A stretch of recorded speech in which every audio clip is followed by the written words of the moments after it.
ആലിലത്താലി. രചന മുഹമ്മദ് റാഫി. അവതരണം സൽസാ മുസ്തു.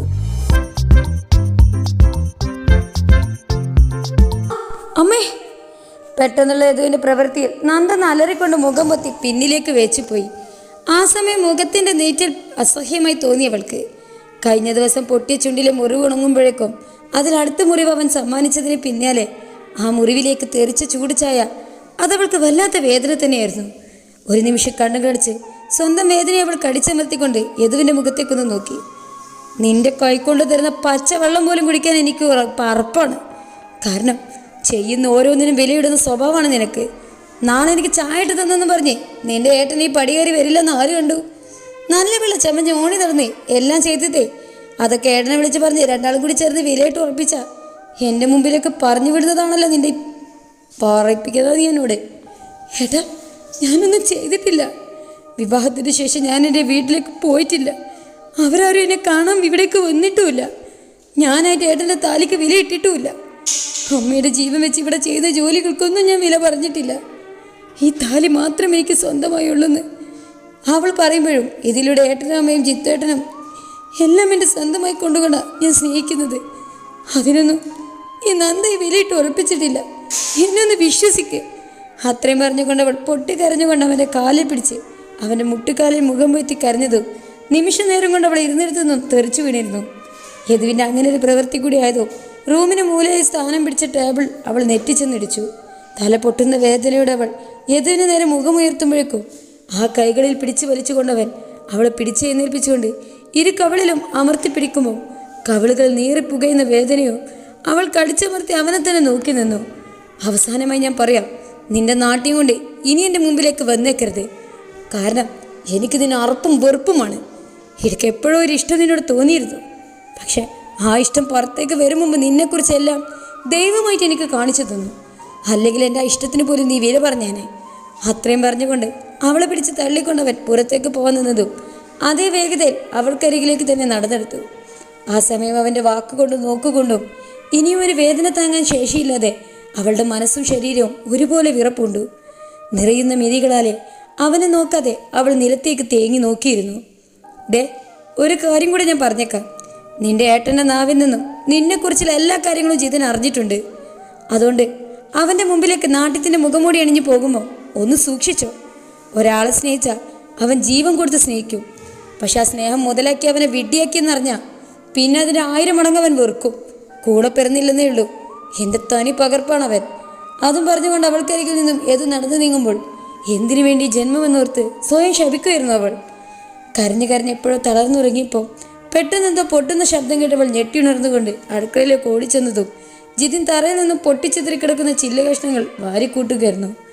അവളുടെ വേദനയും വൈകാരികയും മറന്നവൾ അവൻ അരികിലേക്ക് ഓടി വന്നുകൊണ്ട് ചോദിച്ചു, അയ്യോ, ഇതെന്തു പറ്റി ചിത്തൂട്ടാ? ഒന്നുമില്ല, ചായ എടുത്തപ്പോൾ അറിയാതെ കയ്യിൽ നിന്ന് വഴുതിപ്പോയി. ജിത്തുട്ടൻ എന്തിനാ ചായ ഇടാൻ പോയേ? എന്നോട് പറഞ്ഞാൽ ഞാൻ ഇട്ട് തരില്ലായിരുന്നു. എന്തിന്? ഒരു ചായ ഇടാൻ അത്ര വലിയ പണിയൊന്നുമില്ലല്ലോ. പിന്നെ എന്തിനാ മറ്റുള്ളവരെ ബുദ്ധിമുട്ടിക്കുന്നത്? ഓ പിന്നെ, ഇതൊക്കെ എനിക്ക് ഭയങ്കര ബുദ്ധിമുട്ടാണല്ലോ. ഈ ബുദ്ധിമുട്ടാണെങ്കിൽ തന്നെ ഞാൻ അതങ്ങോട്ട് സഹിച്ചു. അങ്ങോട്ട് മാറി നിൽക്ക്, ഞാൻ ഇട്ടുതരാം. വേണമെന്നില്ല, എനിക്കറിയാം. താൻ പോകാൻ നോക്ക്. എനിക്ക് ചായ ഇടാൻ വേണ്ടിയാണെങ്കിൽ ഇവിടെ നിന്ന് തിരിയണമെന്നില്ല. നാളെ എൻ്റെ വീട്ടിൽ പോയാലും എൻ്റെ കാര്യം ഞാൻ തന്നെ നോക്കണം. എനിക്കത് ശീലവുമാണ്. ഇതെന്താ ചിത്തേട്ട ഇങ്ങനെയൊക്കെ സംസാരിക്കുന്നത്? എന്തുറ്റി? എന്തെങ്കിലും ടെൻഷൻ ഉണ്ടോ? ഒന്നുമില്ല, നല്ല തലവേദന. എനിക്കത് സ്വസ്ഥമായി കിടക്കണം. അവൾക്ക് മുഖം കൊടുക്കാതെ അത്രയും പറഞ്ഞുകൊണ്ട് അവൻ റൂമിലേക്ക് പോകുമ്പോൾ കുറച്ചു മുമ്പ് ഏത് പറഞ്ഞ വാക്കുകളായിരുന്നു അവളുടെ ഉള്ളിൽ. ഈശ്വര, അപ്പോൾ ചിത്തിയിട്ടിന് എന്നെ. പിന്നെയും അവൾക്ക് അവിടെ നിൽക്കാൻ കഴിഞ്ഞില്ല. അവളുടെ ഉള്ളം ആ സമയം ഭഗവാന്റെ സന്നിധിയിൽ എത്താൻ കൊതി പൂണ്ടു. ഇട്ട ഡ്രസ്സിനാലെ ആരോടും പറയാതെ അവൾ അമ്പലത്തിലേക്ക് പോയി. പറഞ്ഞു പോവാൻ മാത്രം ഇന്നീ ലോകത്ത് തനിക്ക് ആരുമില്ലെന്ന് തിരിച്ചറിവോടെ. എത്ര വലിയ സങ്കടമായാലും കുഞ്ഞുനാളിലെ ഓടി വരുന്നത് ഇവിടേക്കാണ്. എന്നെ കേട്ടിരിക്കാൻ എൻ്റെ ഭഗവാനല്ലാതെ ഇന്നെനിക്ക് മറ്റാരുമില്ല.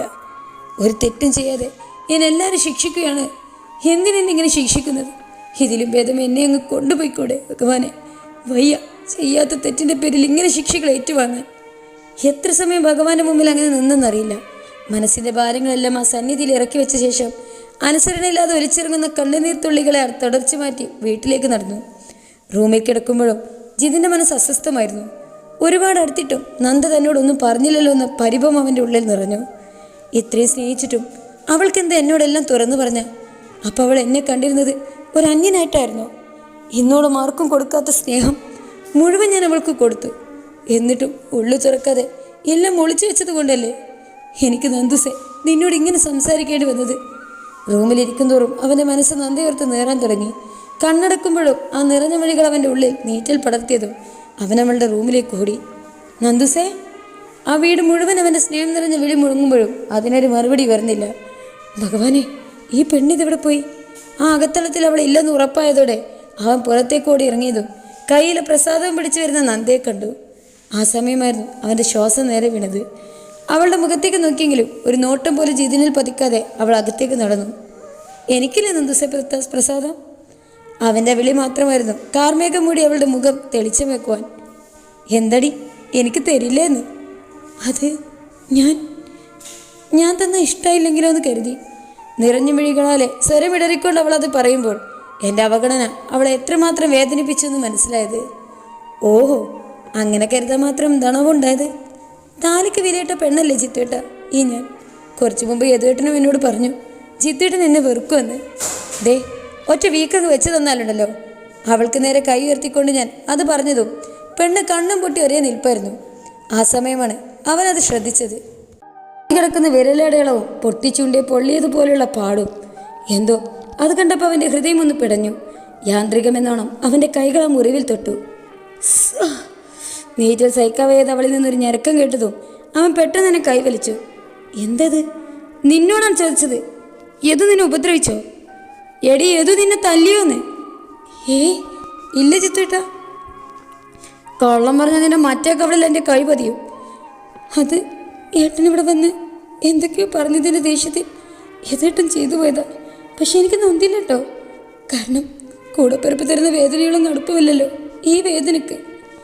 ഓരോരുത്തർ എന്തെങ്കിലും വിളിച്ചു പറയുമ്പോൾ ദേഷ്യം കാണിക്കാൻ നീ എന്താ ചെണ്ടേ മറ്റാണോ? നീ വന്നേ, ഞാൻ മരുന്ന് വെച്ചുതരാം. വേണ്ട ചിത്തേട്ടാ, മരുന്നിൻ്റെ ആവശ്യമില്ല. എനിക്കിതൊക്കെ ശീലമായി. എന്തിനാ മോളെ നീ ഇങ്ങനെയെല്ലാം ഒറ്റയ്ക്ക് സഹിക്കുന്നേ? നിനക്ക് എന്നോട് പറഞ്ഞുകൂടായിരുന്നോ ഇത്രയും വലിയൊരു വേദന ഉള്ളിൽ കൊണ്ട് നടക്കുന്ന കാര്യം? എല്ലാം ഉള്ളിലൊതുക്കി സ്വയം ഒരിക്കൽ പഠിച്ചു പോയി. അച്ഛനും അമ്മയും പോയതിൽ പിന്നെ അറിയാനും കേൾക്കാനും ഈ ഭൂമിയിൽ നന്ദക്കാരുമില്ലായിരുന്നു. ഏട്ടനും അനിയത്തികൾക്കും അവരുടെ ലോകം. ചിലപ്പോൾ എന്തെങ്കിലും ദേഷ്യം വരുമ്പോൾ ഏട്ടനും ഇതുപോലെ തല്ലി നോവിക്കും. പക്ഷെ ഉള്ളു തുറന്നൊന്ന് കരയാൻ വേറെ പേടി എനിക്ക്. എൻ്റെ അമ്മ എപ്പോഴും പറയും, മറ്റൊരാൾ നമ്മളെ വേദനിപ്പിച്ചാൽ നമ്മുടെ ഓരോ തുള്ളി കണ്ണുനീരും അവരുടെ ശാപമായി പതിയുമെന്ന്. അതുകൊണ്ടൊന്ന് കരയാൻ പോലെ എനിക്ക് പേടിയാണ്. ഞാനൊരു തെറ്റും ചെയ്തിട്ടില്ല ചിത്തേട്ട. ഏട്ടൻ്റെ താലിക്ക് ഞാൻ വില പറഞ്ഞിട്ടുമില്ല. അത് പറയുമ്പം അവളെ കണ്ണുനീരിനെ തടഞ്ഞു വെക്കാൻ അവൾക്ക് കഴിയുന്നുണ്ടായിരുന്നില്ല. അവളെ ചേർത്ത് പിടിച്ചുകൊണ്ട് വാത്സല്യപൂർവ്വം ആ തലയിൽ വിരലൊടിക്കുമ്പോൾ മനസ്സുകൊണ്ടന്ന് ആദ്യമായി യദുവിനോട് വല്ലാത്തൊരു ദേഷ്യം തോന്നി അവന്. ചിത്തേട്ട, എന്തേ? എനിക്ക് നൊന്തില്ല കേട്ടോ. ഇനി ഇതിൻ്റെ പേരിൽ എൻ്റെ യദുവേട്ടനോട് വയക്കിന് വേവരുതേ. അത് ഞാൻ തീരുമാനിച്ചോളാം. അവളെ ഒരു യദുവേട്ടൻ ആ കടുവക്കുള്ളത് ഞാൻ കൊടുക്കും. അതേ തലയുടെ വന്നാലേ അവനും കൊടുക്കുമ്പോൾ നിനക്ക് കിട്ടും. അവനെപ്പോഴാ അസുരവതാണ്ഡവം കഴിഞ്ഞ് ഇവിടെ നിന്ന് പോയത്? ഒത്തിരി സമയമായി. തലവേദന കുറവുണ്ടോ ചിത്തേട്ടാ? ഇല്ല, നീ പോയി നിൻ്റെ സ്പെഷ്യൽ ചായ കൊണ്ടുവാ. നന്ദ അകത്ത് പോയേക്ക് പോയതും പോക്കറ്റിൽ കിടന്ന് നിർത്താതെ ഫോൺ റിങ് ചെയ്യാൻ തുടങ്ങി. എടുത്തു നോക്കുമ്പം നിരഞ്ജനായിരുന്നു. ഇവനെന്തിനാ ഇങ്ങനെ കിടന്ന് വിളിച്ചുകൊണ്ടിരിക്കുന്നത്? എന്താടാ നീ വിളിച്ചേ? എനിക്ക് നിന്നെ അത്യാവശ്യമായിട്ടൊന്ന് കാണണം. എന്താണ് കാര്യം? അതൊക്കെ നേരിൽ കാണുമ്പോൾ പറയാം. ഞാനിവിടെ കടയിലുണ്ട്, നീ ഇവിടേക്ക് വായോ. എന്തായിരിക്കും ഇത്ര വലിയ അത്യാവശ്യം? ആ, എന്തായാലും പോയി നോക്കാം. നന്ദുവിനോടൊപ്പം വരാമെന്ന് പറഞ്ഞ് ഞാൻ നേരെ നിരഞ്ജൻ്റെ അരികിലേക്ക് പുറപ്പെട്ടു. ഡാ, യദുവിൻ്റെ പെണ്ണിൻ്റെ സഹോദരൻ തനി ഫ്രോഡാണ്. നീ ഇതൊക്കെ എങ്ങനെ അറിഞ്ഞു? ഇന്നപ്പം വീട്ടിൽ വന്നെന്ന് പറഞ്ഞപ്പോൾ തന്നെ ഞാനൊരു അന്വേഷണം നടത്തി. അപ്പോഴാണ് അറിഞ്ഞത് പണത്തിന് വേണ്ടി എന്ത് ചെയ്യാൻ മടി കാണിക്കാത്തവനാണെന്ന്. ഇപ്പം അവൻ്റെ ഇര യദുവാണ്. അവനിൽ നിന്ന് പണം നേടാൻ കാർത്തിക് ഏതറ്റം വരെയും പോവും. ഒരുപക്ഷെ പാർവതിയമ്മയുടെ മുമ്പിൽ സത്യങ്ങളെല്ലാം വിളിച്ചു പറഞ്ഞൊന്നും വരും. അതിനവൻ 2 കാലിൽ നടന്നാലല്ലേ ഇന്നവൻ കാരണം എൻ്റെ നന്ദു കരഞ്ഞെങ്കിൽ അവനുള്ള പണി കൊടുക്കാൻ എനിക്കറിയാം.